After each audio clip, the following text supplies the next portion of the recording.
You have found yourself on another episode of Locked On Bulls. In today's episode, me and Pat are going to talk about which member of the Big Three do we not want to see return next season. We're going to get into all that and more right after this. You are Locked On Bulls, your daily podcast on the Chicago Bulls, part of the Locked On Podcast Network, your team every day.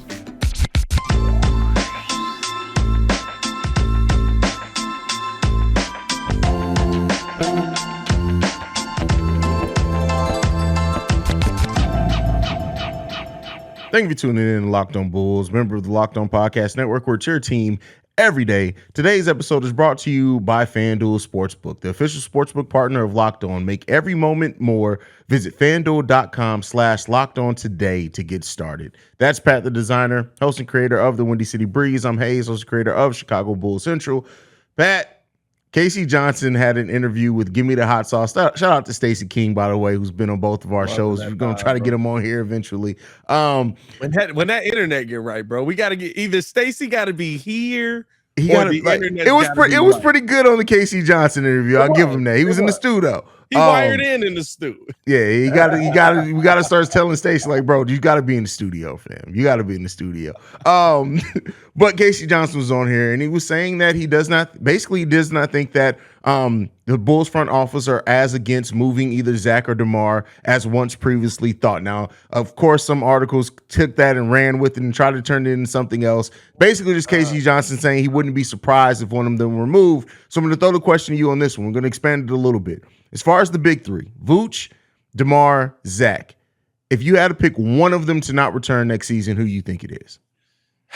I think you have to go with the upside, right? Because there's, at least between me and you, I think there's a lot of belief that Zach LaVine is a very different player with a point guard in the building. You would hope that if you're moving one of the two, right, you're hoping to address something. I don't think you can just move on from Vooch. At a minimum, you have to at least sign and trade him, but you have to sign him because you can't just let him walk away for nothing. And there's been a lot of reports that say that they are very optimistic that, and AK's even said, right, that they're very optimistic they can get a contract done. Vooch said it too. And Vooch said it too, right? It's literally something that it seems like they just haven't worried about. And Vooch is consistent, right? Like, I know he's not the defender people want. I know he's not going to go out there and give me an elite defensive effort night in and night out, but that's not the center you brought in. So I also don't have this expectation of Vooch to go out there and be this shutdown center. I have an expectation of Vooch to be able to go out there and give me a double-double on a night in and night out basis. Guess what? He can do that. I think that it then goes down to Zach or Demar, which is what Casey really was talking about. And not to say that I like how Casey said it, right? He's not saying that they want to see this end, that Zach or DeMar want to see this end. But what he's saying is that you're realizing that there's a dynamic where people are where one player is occupying the space of another player, and it's causing a clash because you don't have that guy that can operate or that can direct the traffic right now. This could all be changed, right? If we add one of these point guards and they come in and have a masterful time and you see that a point guard fixes all of this. But I think that you feel better about moving forward with Zach LaVine, one younger player on just under contract. I really feel like if you just kind of take the decision-making out of his hands, he becomes a much better player. DeMar DeRozan is what he is at this point. He's an assassin. He's an elite scorer. He's going to be able to go out there and put a bucket on anybody's head that is standing across from him. But he's not giving you all the other things that Zach does give you. The facilitating ability at times. We don't need it all the time, but at times, the improved defense that we've seen from Zach LaVine, the youth that comes along with Zach LaVine that fits into AK's timeline a little bit more. So for me, I'd say I'd hold on to Zach out of either one. But the fact that we're even having this conversation tells you that we're in a rough situation right now. The fact of the matter is this is just numbers. When you look at it, the Bulls have 9 guaranteed contracts next season, and those 9 guaranteed contracts take the Bulls to almost $140 million. Yeah. That's including Nikola Vucevic's cap hold, which his cap hold is $33 million. He's not going to sign for that much. So this contract that he signs is going to be less than that, even if it is $20 million.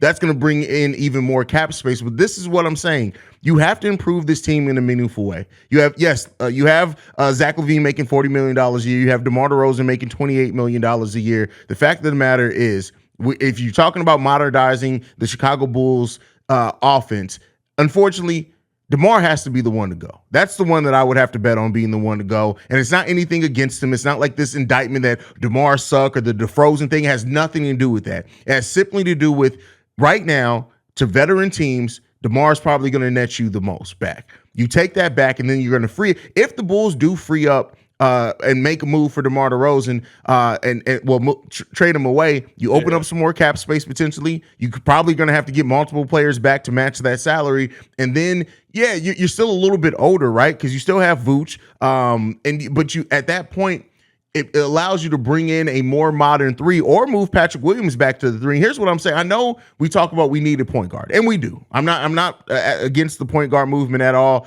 either.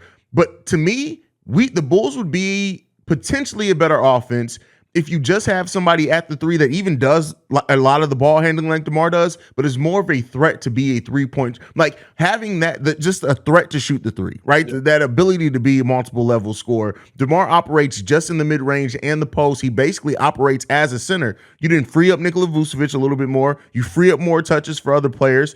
And then if God forbid Lonzo Ball is healthy by the start of next season, it frees up a little bit more things. And so again, what I'm saying is not necessarily against DeMar. It's just a bottom line thing. And I know people are going to be like, well, Zach is this, Zach is that. He can't be a max player because, listen, it never makes more sense to build, because if the Bulls were in a place where they could become a contender in one season, then you make that argument, okay, maybe DeMar is more valuable, but we're not there. You don't trade a player in their prime who has shown signs of improvement. And as you say, if you do get a point guard next to him, he's a much improved player, especially when you take the ball out of his hands in that fourth quarter.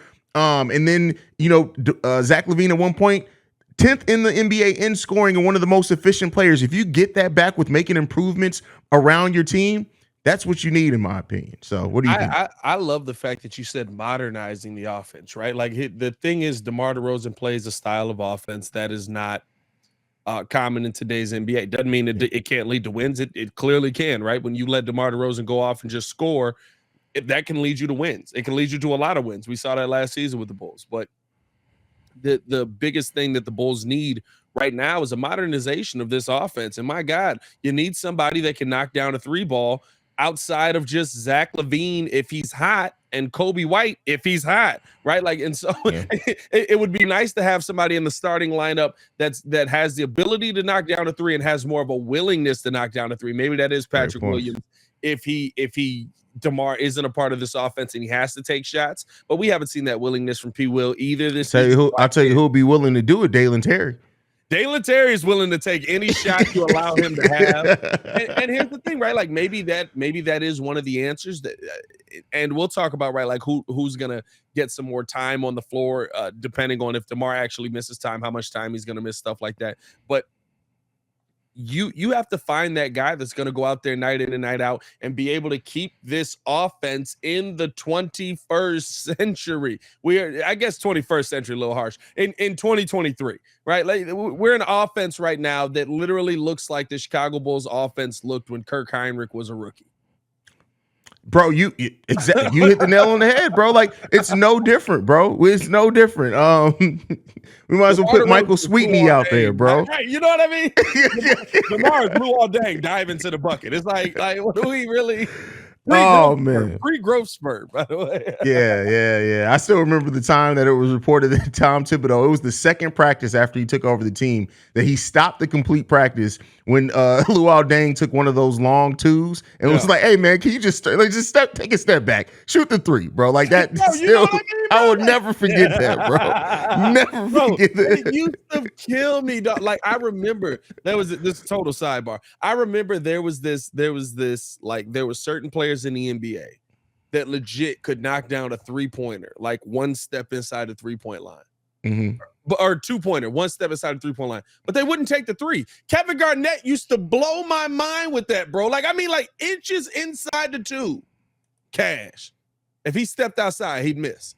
It's right there. Dog. Like, what do you do? Like, I don't know, bro. That was a sidebar, but it was a weird time in the NBA. But hopefully, right, we can get our offense from looking like that, because that's exactly how DeMar DeRozan be taking some of these three-pointers. Right, like, he knocked down a three, whole foot on the line. Oh, okay, all right. Yeah, bro, it's tough, man. And I mean, I do think that just because of what we went over and what I kind of touched on with the salary cap, that we're going to see one of the members of the big three, or at the very minimum, Alex Caruso move just to make some space. Because at the end of the day, we have so many spots that we need to fill, and going into offseason already operating as above the cap. We still have about $12 to $15 million under the luxury tax. But again, you can't just use that to outright sign. You can use your exception, which would be about $10.5–11 million. But I think just with the nature of where this Bulls team sits at 9 guaranteed contracts being over the salary cap, we're going to see an exciting offseason as far as AK got to get to work and get creative again. So we'll see what that means. Before we move on, how different does this roster look next year? I'm going to say right now there are going to be 3 players that were in the rotation next season that aren't on the team at all next season, at least. That's a big change. That's a big change. An entirely new roster. Yeah, I mean, and I'm not saying starters, but I'm looking at Demar, Javante's gone for sure. You might as well write that up. Javante's gone, and then either Kobe or Io. One of those 2 aren't coming back.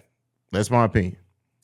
We're gonna see. And I'm not saying that that's the players that I want to see gone. I'm just saying that's my opinion of who's going to be gone by the start of next season. But next up, we're going to talk about some people who definitely are going to be gone at least over the next couple of games. But before we do that, we got to talk to you guys about one of our partners, and that is FanDuel. The midway part of the NBA season is here, and now is the perfect time to download FanDuel, America's #1 sports book, because new customers get a no-sweat first bet up to $1,000.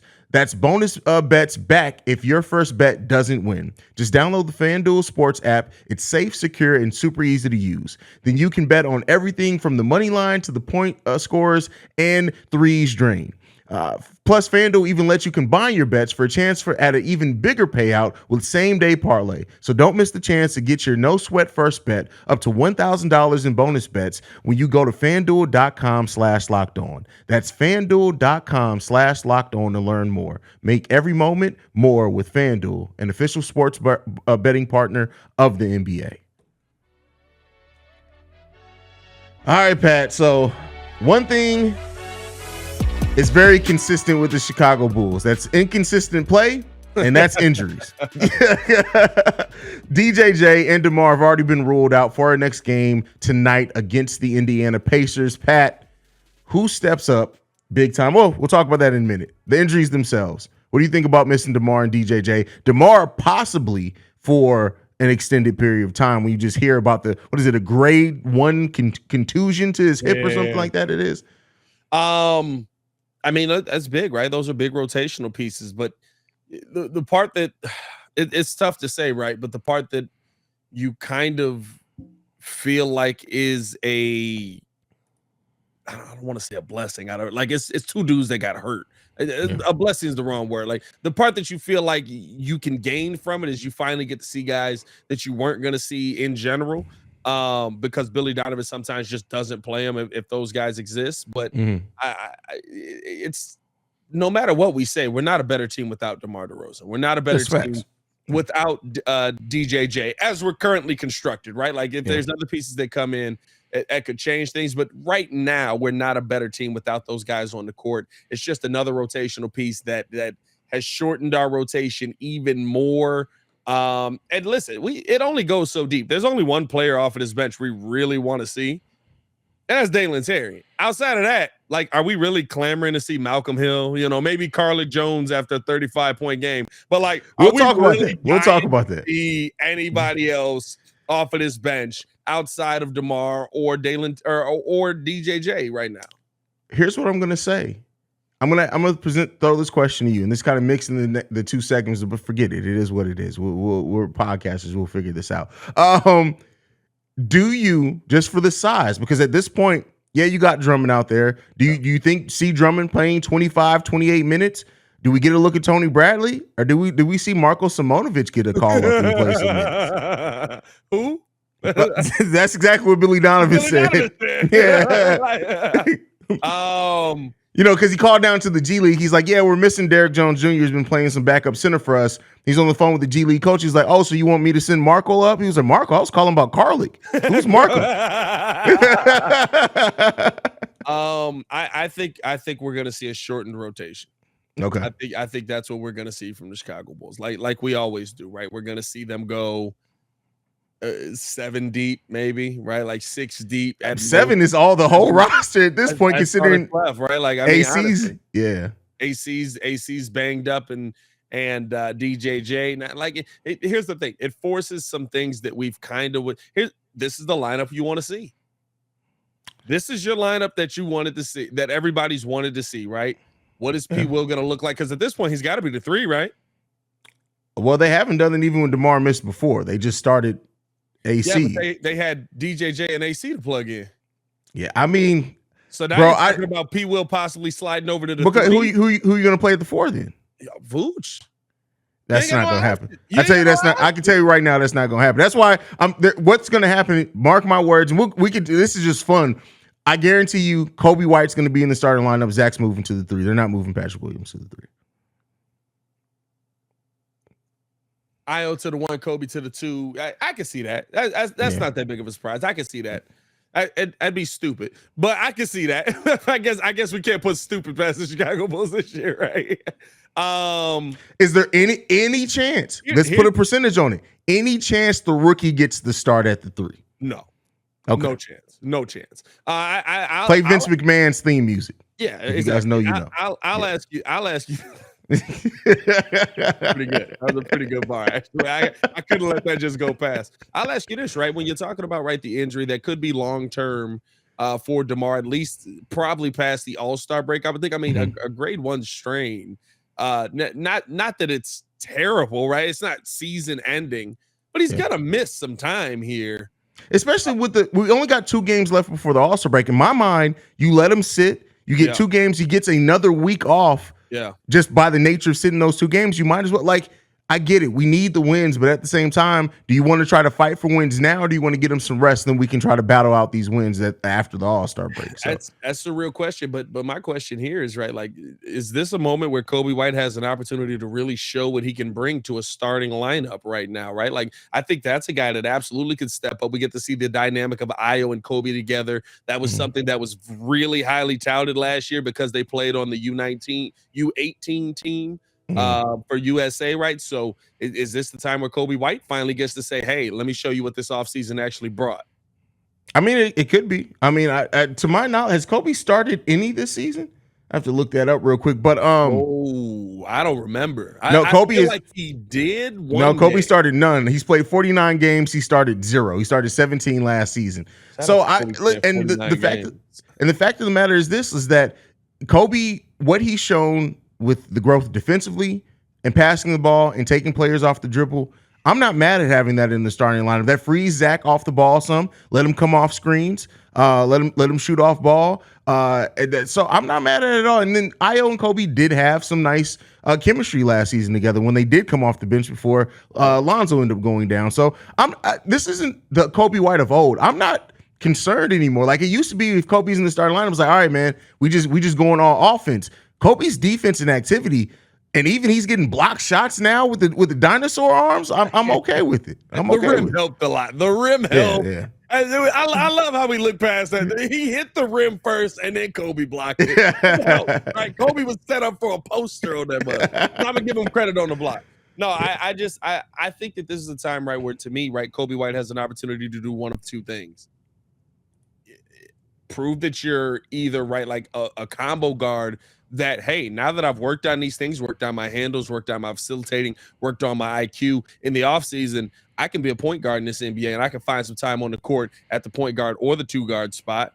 Or this is a time where Kobe White literally says, hey, bro, I'm going to be open. I'm going to knock down some shots. And this is how I'm going to be able to make an impact. And if you give me more time on the court, I have more ability to do that. We could see, right, like a decision could be made depending on how long DeMar DeRozan is out on which of the 2 is going to be kept, going back to our first topic, outside of the young fellas. Is it going to be Ayo Dosunmu? Is it going to be Kobe White? Right now, you got to do a sign and trade for Kobe if you're going to move on from him, or otherwise you're going to lose him for nothing.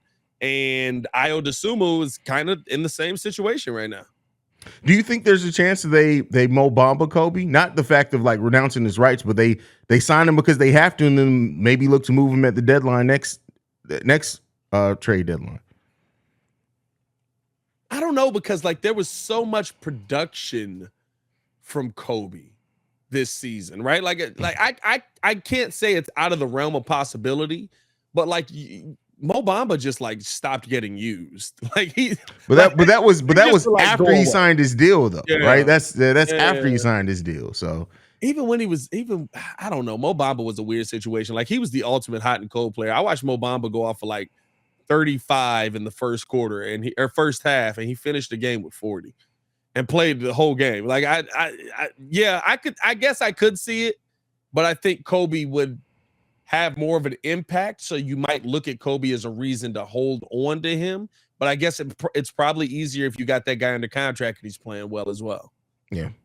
So, hey man, they got a lot of stuff to look over with this team, dog. Like there's the fact that we're talking about the next 2 games. AK's got a lot of work to do, man. And hey, if he needs help doing some of that work, he needs to be looking at LinkedIn Jobs, man. As a small business owner or hiring manager, success in 2023 all depends on the team members that you surround yourself with, just like the Chicago Bulls have surrounded themselves with some struggling team members. You don't want to do that. That's why you need to use LinkedIn Jobs, where you can use LinkedIn to hire qualified candidates more efficiently by matching open roles with people who have the skill, values, and experience to help you achieve your goals. LinkedIn Jobs helps you quickly attract qualified candidates to your open jobs with targeting tools. They go beyond the resume data by using insight from your job post, company, and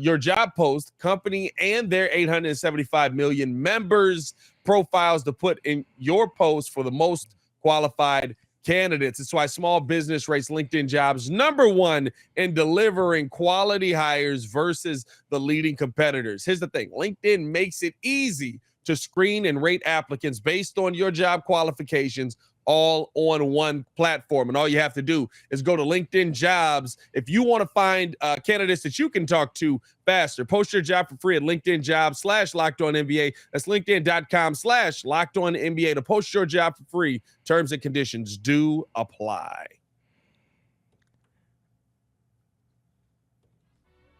There we go.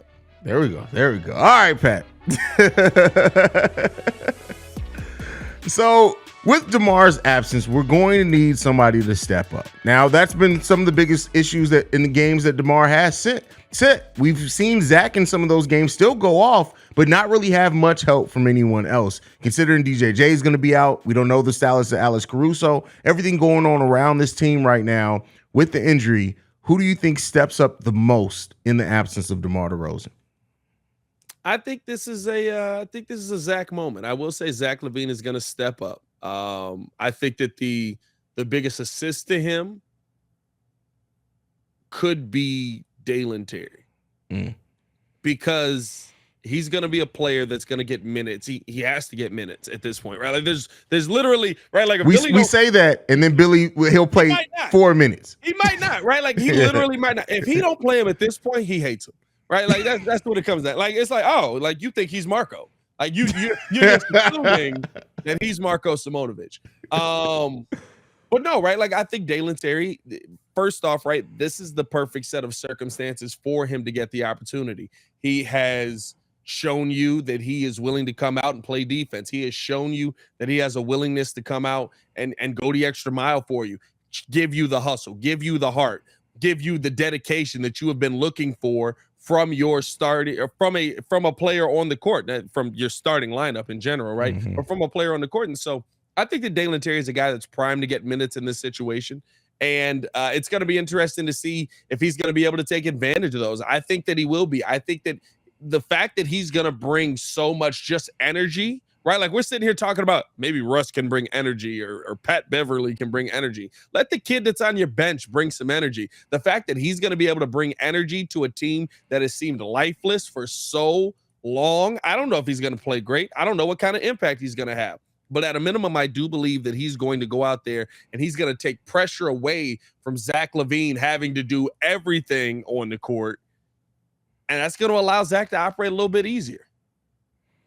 Yeah, I look at Dalen and I saw Dalen headbutt the stanchion, and I was like, yeah, Kevin Garnett, relax, brother. I was like, come on, bro. Like you got to play this man at this point in time. The one thing that what do we always talk about that we lack is energy. And the rate that I look at it is regardless of Dalen, I don't expect him to start, but however many minutes he plays, when you look at the Pacers bringing a player like Ben Mathurin off the bench, yep. and what they're able to bring in, and a player that comes in with the attitude of a leader and everything else like that, having Dalen Terry guard him off the bench to try to match that energy, the Bulls can do a lot worse than that. If Javonte was in the game and able to play, I'd say Javonte. Yep. But like, this is a game that I do feel you have to play Dalen Terry just because of what you're missing already. And honestly, after seeing him last game, like just to see, I don't know if you noticed it or not, but last game he got caught on a pick and roll on one play.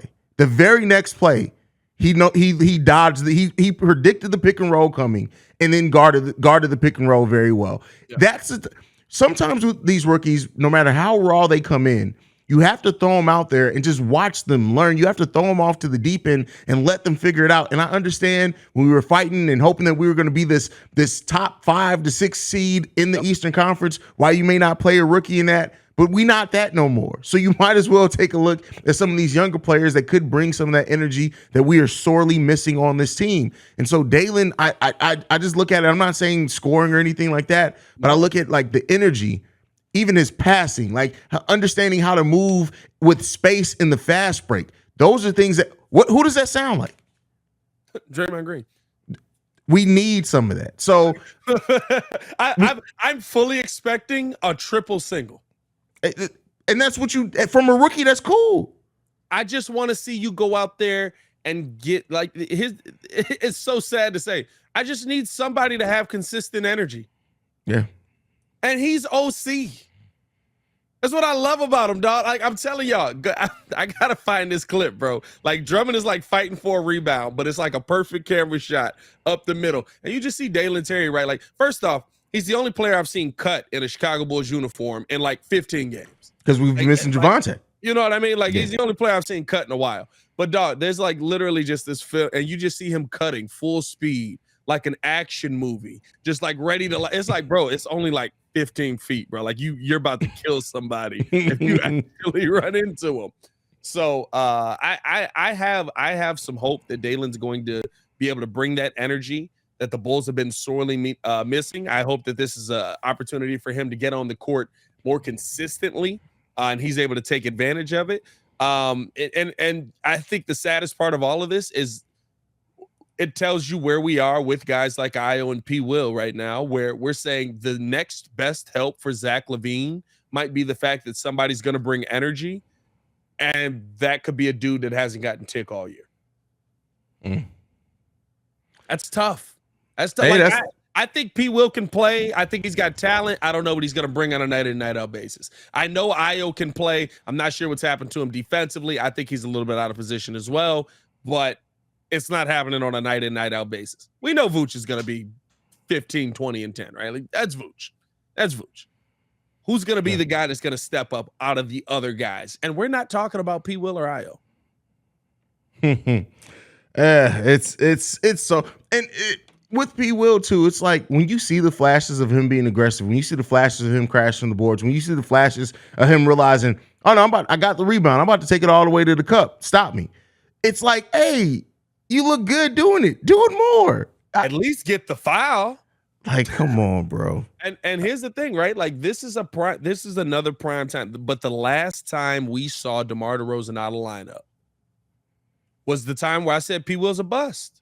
It's when he disappeared. It was like, bro, nobody else here wants to take a shot, and Zach keeps giving the ball to you, and you passing. So, hey, listen, prove me wrong. I want to be proven wrong. I would much rather Patrick Williams turn into the number 4 overall pick than Dalen Terry turn into a mid-first round pick, and we're excited about. I'd much rather see Patrick Williams cook over these next couple of games. Yeah, but we'll see, man. We'll see. 2 games left before the All-Star break. We'll see what this team shows without DeMar DeRozan. And that's really it for today, brother. Anything left? Hey man, did you see that trash lineup for the dunk contest, bro? Bro. Oh my God. This is what I can say. Oh my God. The dunk contest used to be appointment television. Fam, I didn't care about the 3-point contest growing up. Exactly. And they switch places now. Like right now, like I'm excited about Dames in the 3-point contest. Yeah. Like I want to see the 3-point contest. But the dunk contest has become the wackest event all weekend. There's a dude from the G League in the dunk contest. Yeah, Mac McClung. A former Chicago Bull. Former Chicago Bulls legend, by the way. Like, that's what we've gotten to. Like, there are 400 players in the NBA. You couldn't find 4 to say yes? Hey, listen, we'll just wait for 5 years from now where they're bringing in players from the big 3 to be in the dunk contest. Fam, I'm going to be real with you. At this point, no NBA players bring in professional dunkers. I want to see something. I want to see something I haven't seen before. When Vince Carter puts the arm through the rim, we didn't see that. Michael Jordan free throw line that was paying homage, but he took it a further back, right? I don't buy in on big man doing the free throw line dunk, right? Dwight Howard, Superman, hadn't seen it, right? Like I want to see something like and I get it, right? Like Zach LaVine and Aaron Gordon basically broke the dunk contest. They did. It's just like there's nothing y'all can do to like stop. To top that's probably the greatest dunk contest of all time. But this is bad. Like I'm literally like, just get rid of it. That's like deep, find bro. something else to do. Get rid of the dunk contest. We don't need it anymore. Hey man, follow us on everything at Locked On Bulls. Follow me on everything at Pat the Designer. Appreciate y'all for showing love. You can follow me at CEO Haize, at CEO Haize. And thank you for making Locked On Bulls your first listen every day. Now for your second listen, go and check out Game to Game NBA. Every moment, every breakdown, analysis, everything from the local experts, the way that Locked On can deliver it. You can check out Game to Game NBA on the Odyssey app, YouTube, and wherever you get your podcast. Before Pat the Designer, I'm Haize. This is Locked On Bulls. Peace, y'all. Peace.